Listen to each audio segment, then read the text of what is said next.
Centrally sponsored schemes का copy paste करके ये गवर्नर्स खुतबा बनाया गया है। इस गवर्नर्स एड्रेस में मुफ्त बिजली कहाँ है, 1 लाख नौकरी कहाँ है, मुफ्त सिलेंडर कहाँ है, और मिसलीडिंग का एक ट्रैक रिकॉर्ड रहा है नेशनल कॉन्फ्रेंस का, जिसे आज भी उन्होंने कायम रखा है। डेली वेजेस के लिए, कैजुअल लेबर एम्प्लॉयज़ उनके लिए क्या करेंगे? देखें, पहले तो जो इक़दार में ये करें, नहीं होगा इनसे तो करेंगे।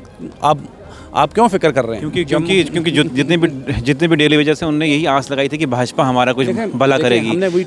जब यहाँ पे यूटी थी, सरकार नहीं थी, तो वो आपके हमेशा गेट के बाहर प्रोटेस्ट करते थे, लेकिन उनका कुछ हुआ नहीं। उनका क्यों नहीं कुछ हुआ? उनका क्यों नहीं कोई भला हुआ? हमने आपकी सरकार थी, एलजी केंद्र का था, उस दौरान भी क्यों नहीं हुआ? लेकिन हमने अपने मैनिफेस्टो में, जैसे कि मैंने ड्राफ्ट किया था, हमने कहा था हमारी सरकार आएगी तो हम आते ही पहला काम डेली वेजेस को पक्का करने का करेंगे। हमारी सरकार आई नहीं, अब नेशनल कॉन्फ्रेंस की सरकार आई है।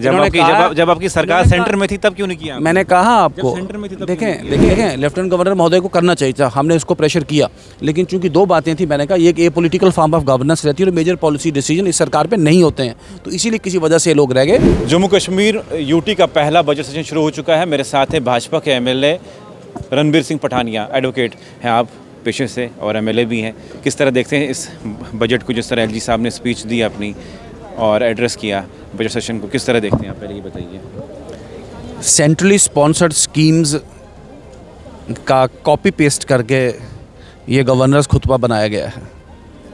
इस गवर्नर खुतबे में कोई भी ऐसी चीज़ नहीं कि जम्मू कश्मीर के लोग जिसे कह सकें कि वाकई ये गवर्नर्स एड्रेस सरकार का कोई विजन, सरकार का एक एक्शन प्लान और सरकार का एक मंसूबा जो जम्मू कश्मीर के लिए बयान कर पाए।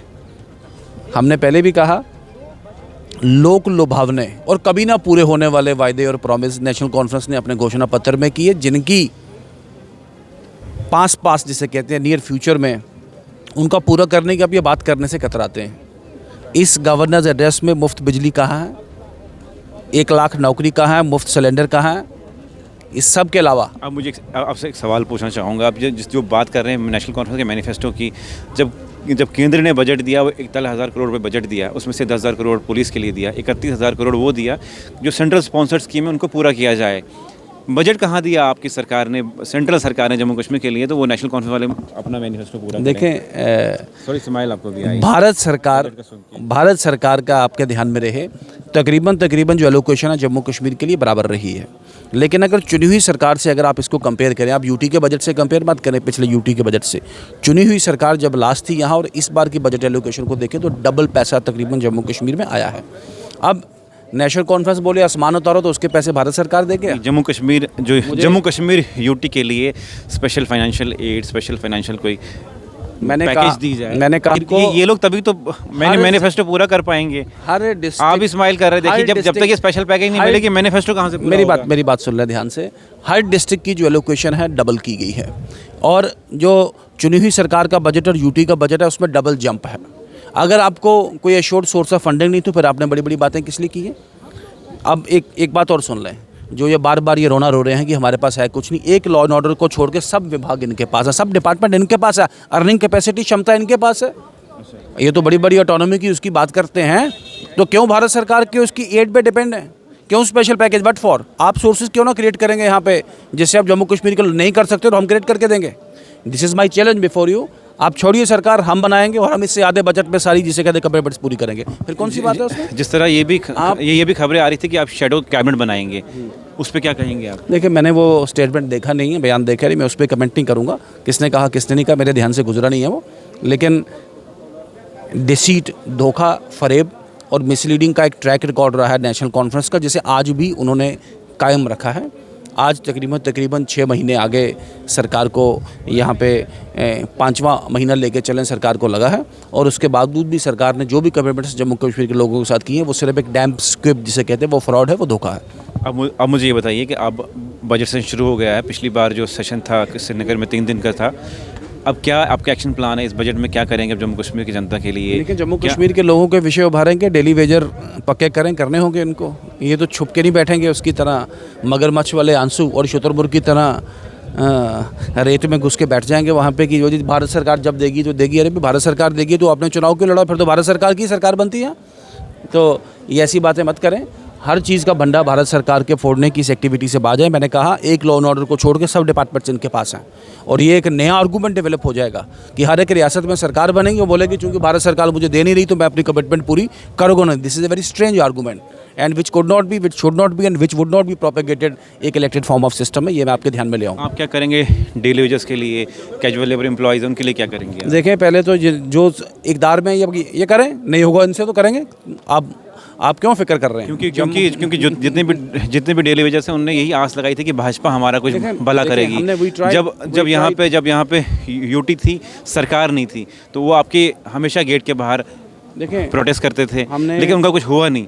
उनका क्यों नहीं कुछ हुआ? उनका क्यों नहीं कोई भला हुआ? हमने आपकी सरकार थी, एलजी केंद्र का था, उस दौरान भी क्यों नहीं उनका कुछ हुआ? हमने सबसे पहले आपके ध्यान में रहे कि जब यहाँ पे लेफ्टिनेंट गवर्नर का शासन था, भारतीय जनता पार्टी का शासन नहीं था, लेफ्टिनेंट गवर्नर का, और जो संवैधानिक एक स्थिति और प्रणाली रहती है, लेफ्टिनेंट गवर्नर या गवर्नर का शासन एपॉलिटिकल रहता है, किसी पार्टी की हुकूमत नहीं रहती, और लेफ्टिनेंट गवर्नर या गवर्नर शासन कभी मेजर पॉलिसी डिसीजन लेता नहीं। वो एक इंटरवीनिंग गैप होता है चुनी हुई सरकार और दूसरी चुनी हुई सरकार में, तो ये डिसीजन नहीं ले पाई लेफ्टिनेंट गवर्नर का शासन और प्रशासन हमारे बार बार बोलने के बावजूद भी। लेकिन हमने अपने मैनिफेस्टो में, जैसे कि मैंने ड्राफ्ट किया था, हमने कहा था हमारी सरकार आएगी तो हम आते ही पहला काम डेली वेजेस को पक्का करने का करेंगे। हमारी सरकार आई नहीं, अब नेशनल कॉन्फ्रेंस की सरकार आई है।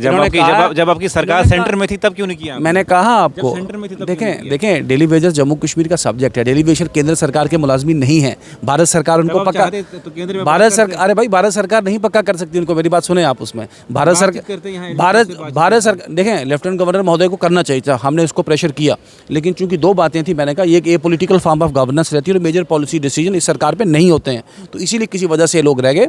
इनकी बात उठाएंगे, मजबूती से करेंगे और डेली वेजेस को पक्का करवाएंगे। एक सवाल ये है कि अपना प्राइवेट मेंबर बिल पेश हो रहा है जिसमें शराब की बैन की बात की जा रही है, क्या आप उसके साथ हैं? बैन मैंने वो बिल देखा नहीं है।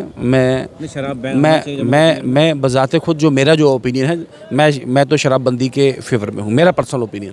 कल को ये बिल आता है तो भारतीय जनता पार्टी ऐसे ग्रुप बैठेगी और अपना उसमें रणनीति बनाएगी। एक और बिल आ रहा है जिस तरह से पिछले 1-2 साल पहले जम्मू कश्मीर में बिल्डोजर लगे स्टेट लैंड में, अभी ये भी प्राइवेट मेंबर बिल पेश कर रहे हैं कि जो स्टेट लैंड है उनको मालिकाना हक दिए जाएं। देखिए ये मैंने कहा कि ये एक फुलिश, एक मैं बोलूँगा with due respect and all responsibility, एक फुलिश प्रपोजिशन, सब्ज़ बाग दिखाने की बात की जा रही है। जम्मू कश्मीर में स्थिति अलग थी, बाकी रियासतों में अलग थी, जम्मू कश्मीर में अलग थी। कुछ तो स्टेट लैंड पे एनक्रोचमेंट्स थी, कुछ स्टेट लैंड पे एनक्रोचमेंट रोशनी में रेगुलराइज हुई थी, और कुछ नव तोड़ थे जो सादिक साहब के वक्त में लोगों को मिले थे। इन तीन को बांट के इन तीनों में एक सेपरेट अप्रोच लेना पड़ेगा। लेकिन जो एनक्रोचमेंट है, मैंने कहा रोशनी की रेगुलराइजेशन एक पार्ट, चूंकि वो मैटर हाई कोर्ट में पेंडिंग है, या जो नवतोड़ वाली जो अलॉटमेंट है जो 50 साल 60 साल से सरकार ने अनऑफिशियली दी है, वो एक पार्ट। बाकी जो एनक्रोचमेंट तो जाना चाहिए। आप सरकार की ज़मीन लुटा के चंद लोगों को दे देंगे, जिसकी मर्जी लगी उसको लग गया, तो देखें सरकार की ज़मीन लोगों की है। सरकार की ज़मीन से जो पैसा आए उससे कोई स्कीम्स चल पाए, नौकरी के पैसे हैं, उससे बड़े बड़े इंडस्ट्रियल कारखाने लगे जिससे लोगों की बहबूदी। वैसा थोड़े ना कोई नारकी फैल जाए, जिसका मर्जी आ गया स्टेट लैंड उसको दे दो, तो फिर सरकार कहाँ जाएगी, लोग कहाँ जाएंगे? चलिए बहुत बहुत शुक्रिया, थैंक यू।